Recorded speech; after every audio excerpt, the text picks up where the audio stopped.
এক হৃদয় ছোঁয়া মুহূর্ত। ফুল হাতে দাঁড়িয়ে থাকা 7 মাসের এক শিশুকে ঘিরে তৈরি হলো আবেগ, বিস্ময় আর আলোচনার ঝড়।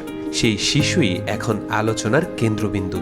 আর এই গল্পের কেন্দ্রে রয়েছেন তারেক রহমান। গত 27 এপ্রিল যশোর সফরে গিয়ে এক ব্যতিক্রমী দৃশ্যের জন্ম দেন প্রধানমন্ত্রী তারেক রহমান।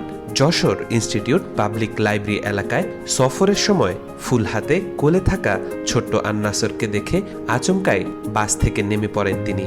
মুহূর্তেই ভিড়ের মধ্যে তৈরি হয় বিস্ময়। একজন রাষ্ট্রনেতা আর তার সামনে সাধারণ পরিবারের এক শিশু। শিশুটিকে আদর, পরিবারের সঙ্গে কথা আর একটি স্মরণীয় ছবি, এই মুহূর্তগুলো যেন বাস্তবের চেয়েও বেশি কিছু হয়ে ওঠে। সেই আবেগঘন ভিডিও সামাজিক যোগাযোগ মাধ্যমে ছড়িয়ে পড়তেই দেশ জুড়ে প্রশংসা আর আলোচনার ঝড় ওঠে। আর ঠিক তার কয়েকদিন পরেই এলো আরেকটি চমক। বৃহস্পতিবার সকালে যশোর শহরের তসবির হল এলাকায় আন্নাসরের বাসায় পৌঁছে যায় প্রধানমন্ত্রীর পাঠানো বিশেষ উপহার।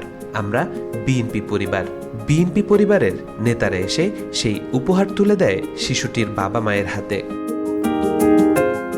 উপহার হাতে পেয়ে যেন ভাষা হারিয়ে ফেলেন আন্নাসরের মা আফরোজা নাসরিন নীলিমা। কাপা কণ্ঠে বলেন, ভাবতেও পারিনি উনি আমাদের জন্য থামবেন, বাচ্চাকে আদর করবেন, আবার এতদিন পরও মনে রেখে উপহার পাঠাবেন। শিশুটির বাবা সাজেদুর রহমান অপুও বলেন, এটা আমাদের জন্য স্বপ্নের মতো। আমরা খুব সাধারণ মানুষ, কিন্তু এই ঘটনাগুলো আমাদের জীবনের সবচেয়ে বড় প্রাপ্তি হয়ে থাকবে। আমরা বিএনপি পরিবার এর সদস্য সচিব কৃষিবিদ মোকসেদুল মমিন মিথুন জানান, যশোর সফর শেষে ঢাকায় ফিরেই তারেক রহমান তার অতিরিক্ত প্রেস সচিবকে নির্দেশ দেন শিশুটির জন্য উপহার পাঠাতে। সেই নির্দেশনা অনুযায়ী এই আয়োজন। তৌফিকুল ইসলাম, আজকাল।